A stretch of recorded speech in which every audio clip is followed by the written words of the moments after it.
Последние новости из Туркменистана. Читайте нас в Телеграме и не забудьте подписаться. В Российской Федерации за контрабанду синтетического психоактивного вещества осужден на 8,5 лет лишения свободы бывший глава туркменских железных дорог Хыдыр Рахманов. Московский областной суд на состоявшемся 21 июля заседании оставил в силе приговор, вынесенный в апреле судом города Домодедово Московской области.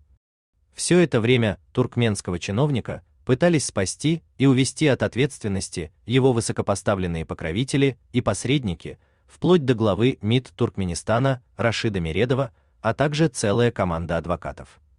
Но не случилось.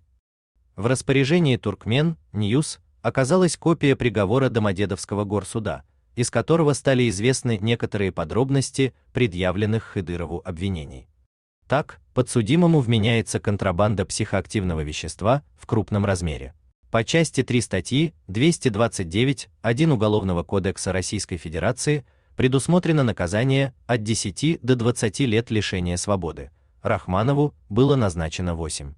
Также отдельно, согласно части 2 статьи 228, его приговорили к 2 годам лишения свободы за незаконное хранение психоактивного вещества без цели сбыта в крупном размере.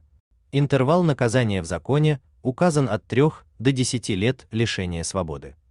Путем сложения сроков судья вынесла приговор в 8 лет и 6 месяцев. Отсчет отбывания наказания ведется с даты задержания, а именно с 4 октября 2025 года.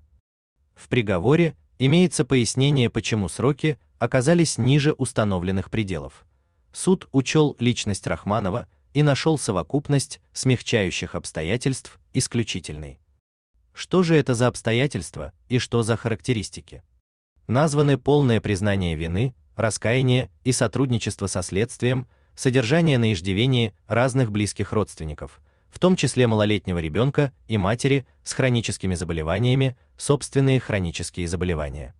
Кроме того, были приобщены положительные характеристики: благодарность за отличную работу волонтерам в Международный день инвалида и оказание финансовой помощи фонду и участникам СВО от председателя фонда «Вера, Надежда, Любовь». Ранее Туркмен Ньюс рассказывал, что дело в отношении чиновника всячески пытались закрыть, в том числе с помощью дачи взятки размером в $3 миллиона.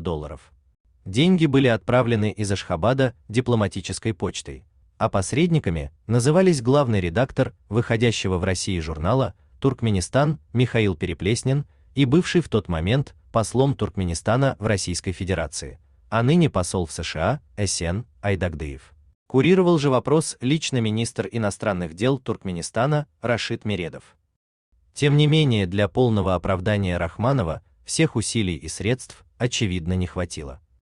После вынесения приговора адвокаты подали апелляцию, однако 21 июля судья Московского областного суда Мария Батяева оставила его в силе. Напомним суть дела. Рахманова задержали на таможенном контроле аэропорта Домодедово с психоактивными препаратами, которые он пытался везти в Россию. Туркменский чиновник, возглавляющий компанию «Международная туркменская логистика», а до этого бывший главой основного оператора всей инфраструктуры государственных железных дорог Туркменистана, прилетел в Россию на лечение в Ессентуках. В его багаже было обнаружено около 20 таблеток, содержащих метилен, диоксиметамфетамин, общим весом 7,16 граммов и находившихся в 2 разных сумках, в том числе 17 внутри упаковки лекарств для желудка.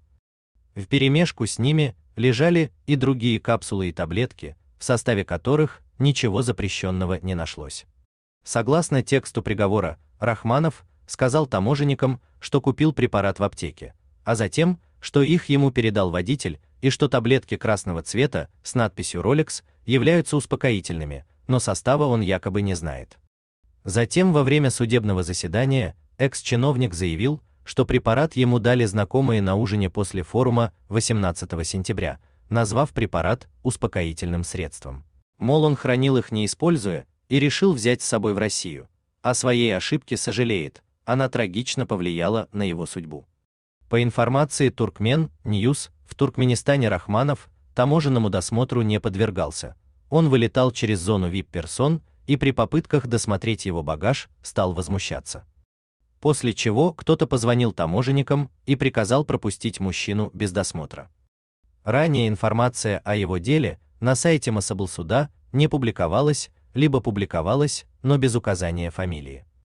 На этот раз запись о результатах апелляции появилась. У вас есть что рассказать? Пишите нам в секретном чате Телеграма. Мы никогда не раскрываем свои источники и гарантируем полную анонимность. А если вам нравится наша работа, поддержите нас, становитесь нашим спонсором.